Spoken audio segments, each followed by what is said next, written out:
하나님 고맙습니다. 이렇게 몇 주간 온라인을 통하여서 우리 북명교회 신앙교육을 할 수 있도록 허락하여 주시는 애 감사를 드립니다. 오늘은 그 네 번째 시간입니다. 이 영상을 보며 우리가 신앙생활의 의미를 깨닫고 우리가 교회에서 할 일을 깨닫는 시간들이 되게 하옵소서. 예수님 이름 받들어 기도드리옵나이다. 아멘. 오늘은 신앙교육 기초과정 제4과 예배란 무엇인가에 대해서 한번 살펴보도록 합니다. 예배라는 것을 예배를 일일이 설명하기 전에 서두에서 이렇게 글을 쓰고 있습니다. 하나님과의 만남은 어떻게 이루어집니까? 우리는 매일 많은 사람을 만납니다. 그들과 함께 사귀고 그들과 함께 사랑하고 다투고 울고 웃습니다. 우리는 언제나 사람의 물결 속에 휩싸여 살아갑니다. 그러다가도 어느 날 갑자기 우리는 이 세상에 오직 나 홀로임을 느낄 때가 있습니다. 예배는 하나님과의 만남이요 사귐입니다. 나는 과연 누구인가? 나는 과연 어떤 모습으로 살아가고 있는가?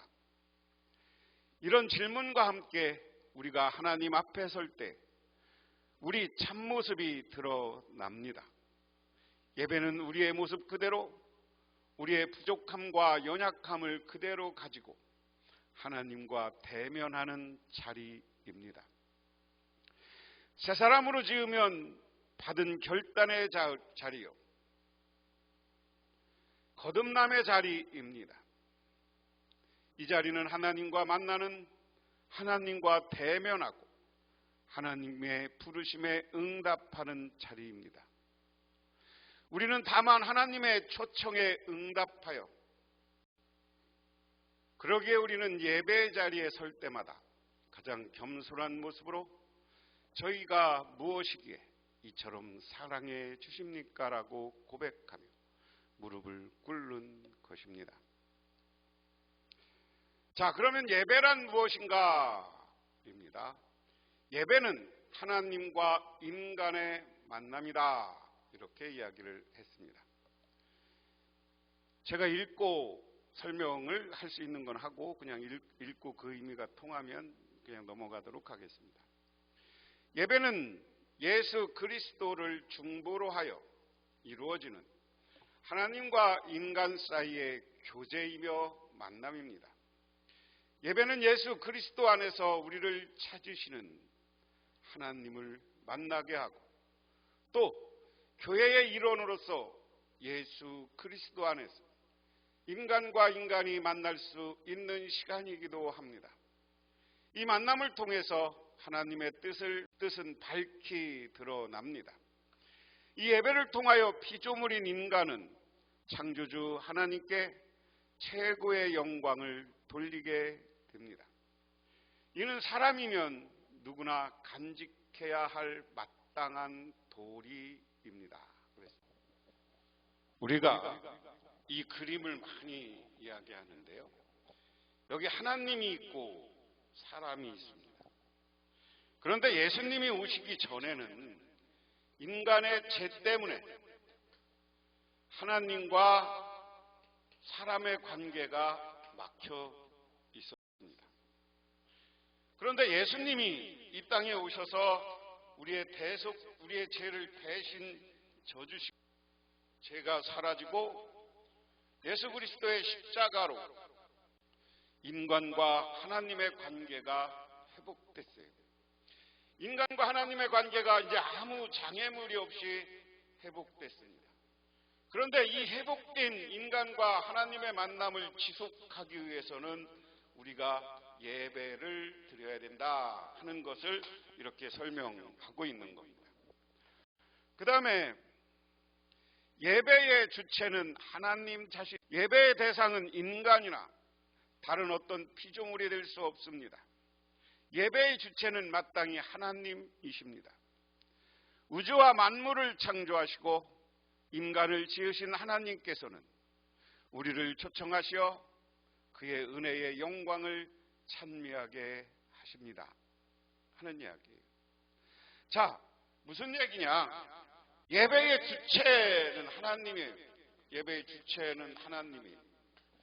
그러면 우리 사람은 뭐냐? 피조물인 우주 만물, 사람을 포함한 우주 만물은 우리의 주인이신 하나님께 뭘 해야 되는 거예요? 경배와 찬양을 드려야 되는 거예요.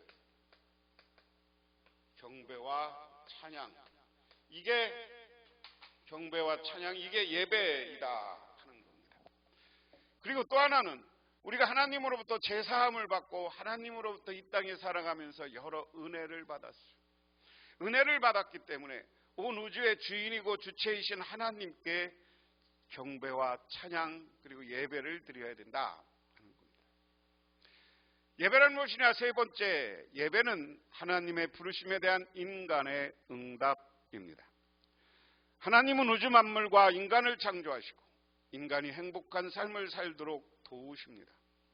하나님께서 베푸시는 은혜와 권능을 깊이 생각하면 그 앞에 무릎을 꿇지 않을 수 없고, 인간이 무엇이기에 이처럼 사랑해 주십니까? 라고 고백하지 않을 수 없습니다.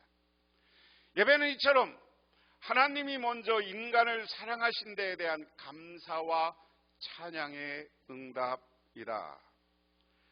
그러므로 하나님의 부르심에 예배로 응답하려는 인간은 마음과 뜻과 힘을 다하여 하나님만을 사랑하고 섬기는 삶을 살아가야 합니다. 오직 나와 내 집은 여호와를 섬기라고 고백한 그 심정으로 하나님만을 예배해야 합니다 하는 것. 자, 그럼 두 번째, 크게 예배는 언제 드리는가? 하나님께 예배 드리는 일은 때와 장소가 따로 없습니다. 어느 일정한 장소나 시기 혹은 시간을 정하여 예배를 드린다고 해서 예배가 더 좋고 중요하다고 말할 수는 없습니다.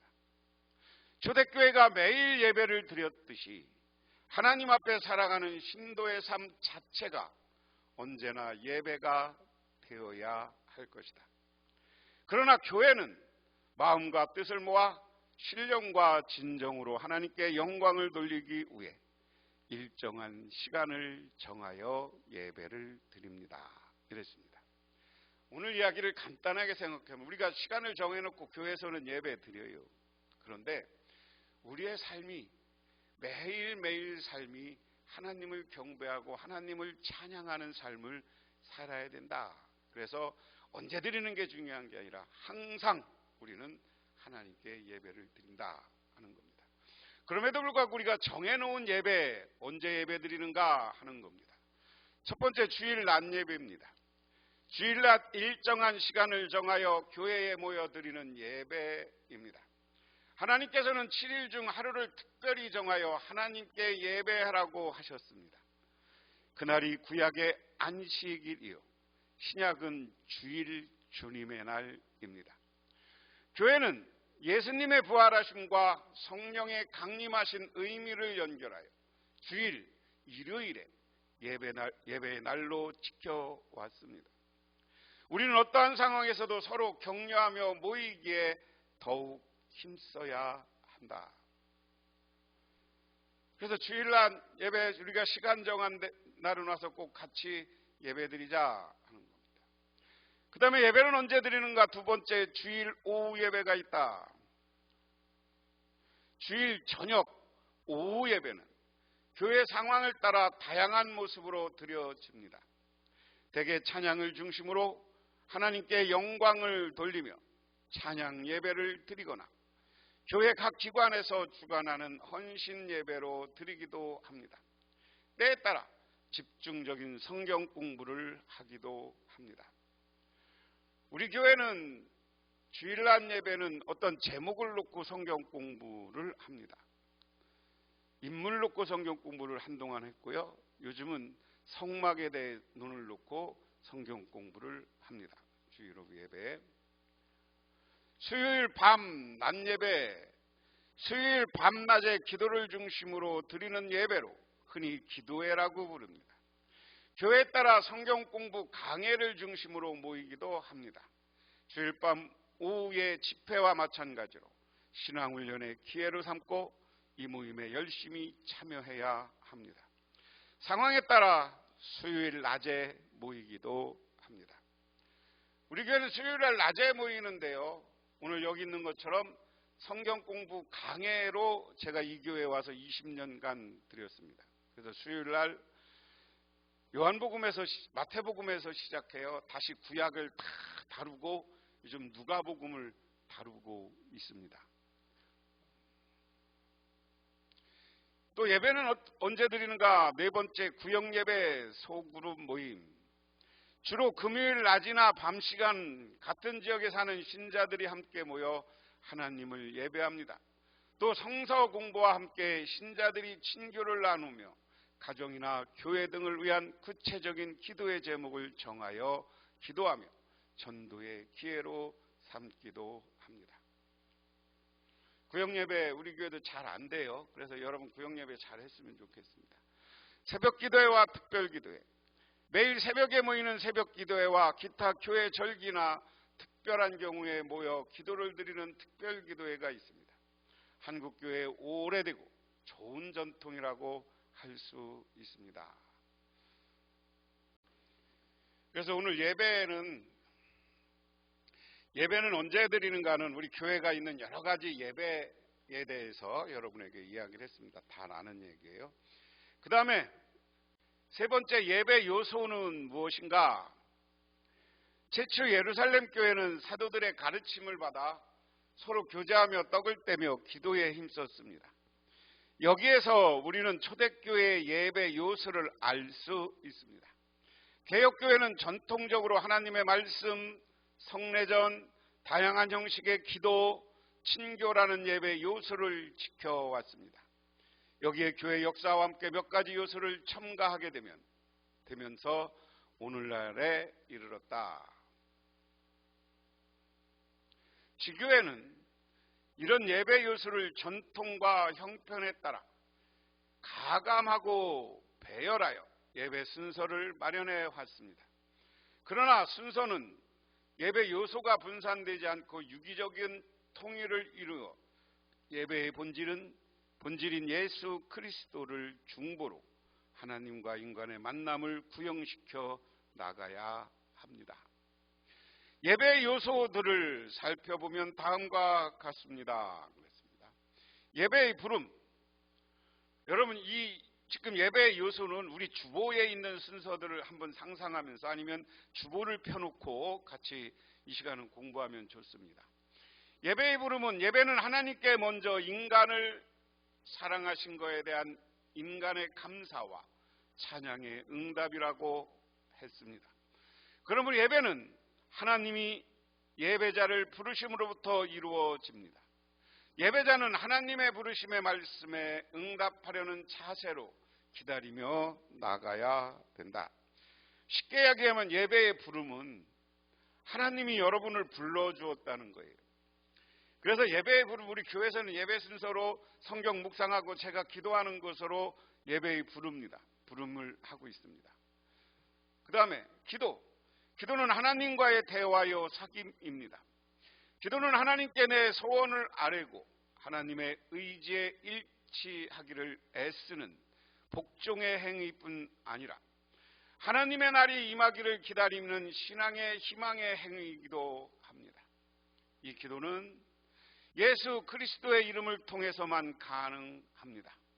왜냐하면 그리스도의 업적 없이 사람은 직접 하나님께 청을 할 수 없는 죄인이기 때문이다. 기도의 형태는 예전적 기도의 내용은 모두 문장화하여 그대로 낭독하는 형태. 그러니까 우리 주일날 낮예배 시간에 목사님들이 하는 기도, 즉석 기도, 묵상 기도 등이 있습니다. 기도의 유형은 감사, 고백, 간구, 기원, 중보, 타자를 위한 기도, 헌신의 기도 등이 있다. 기도를 할 때 우리가 어떻게 해야 되느냐? 먼저 하나님께 감사하고요, 나의 죄를 고백하고요, 그리고 내가 하나님께 바라는 것을 아리고요, 그리고 우리 교인들이나 우리 국가를 위해서 우리가 기도하고요, 그리고 내가 하나님 앞에 헌신하겠다 하는 결단이 들어있는 것이 올바른 기도의 형태다 하는 겁니다. 그 다음 기도 세 번째, 예수님은 자신의 전생애를 통해 우리에게 기도의 본을 보여주셨습니다. 이렇게 기도하라고 기도의 모범으로 주의 기도를 가르쳐 주셨습니다.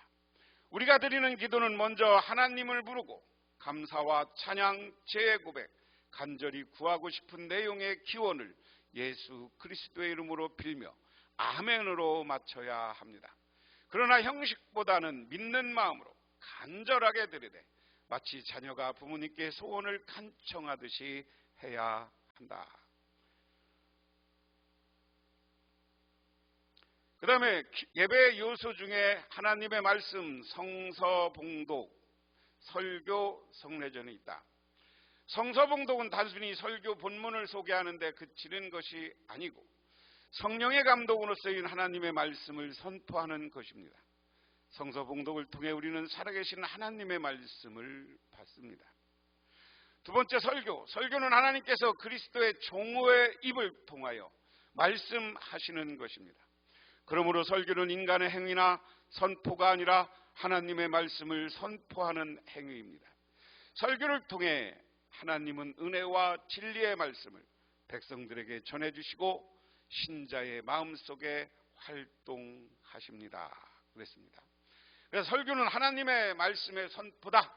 그래서 우리 교인들은요, 목사님의 설교가 인간적인 모습이 아니라 하나님이 나에게 주시는 말씀으로, 아멘으로 화답해야 되는 것이다. 세 번째, 성례전은 세례와 성만찬으로 행동으로 표현되는 하나님의 말씀입니다.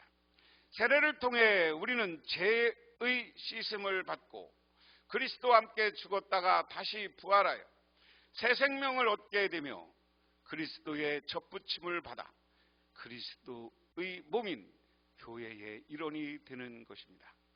또한 성만찬을 통해 우리는 그리스도의 고난에 동참하며 하나님으로부터 영원한 생명을 위한 양식을 받습니다. 예배의 요소는 무엇인가? 네 번째, 시편과 찬송. 찬송과 시편을 노래하면 인간이 찬양으로 하나님의 은혜에 응답하는 행위입니다. 찬송은 하나님을 향해 경배하며 노래하는 것이므로 진심으로 드려져야 한다. 여러분, 우리는 여기 시편은 교독문 교독하는 거예요. 대부분 시편 말씀이기 때문에. 왜 그러냐면 시편은 원래 구약시대 찬송입니다.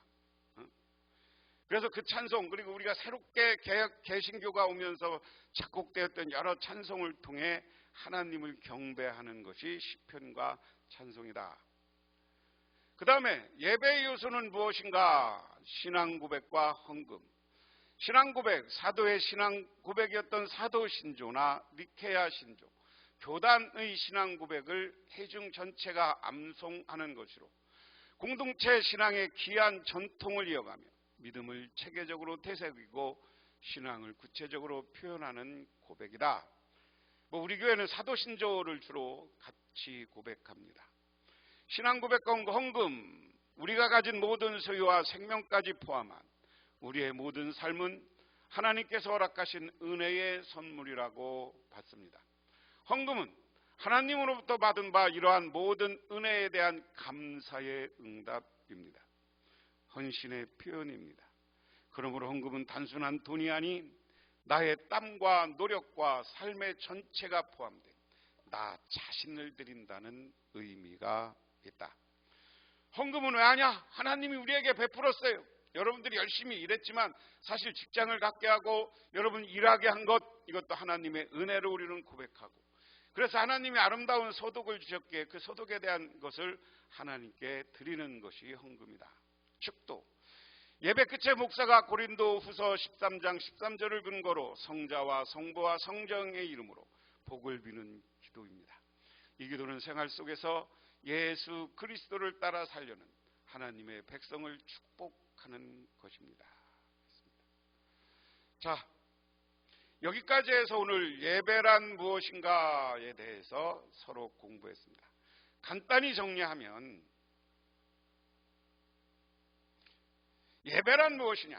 우리가 하나님에게 은혜 받았기 때문에 하나님께 감사하고 하나님께 경배하고 하나님께 헌금하고 하나님의 말씀으로 우리를 재무장에 나서 세상에 나가서 승리하게 하는 것, 그리고 이 과정을 통해서 우리는 하나님을 만나는 것이다 하는 겁니다. 기도하겠습니다.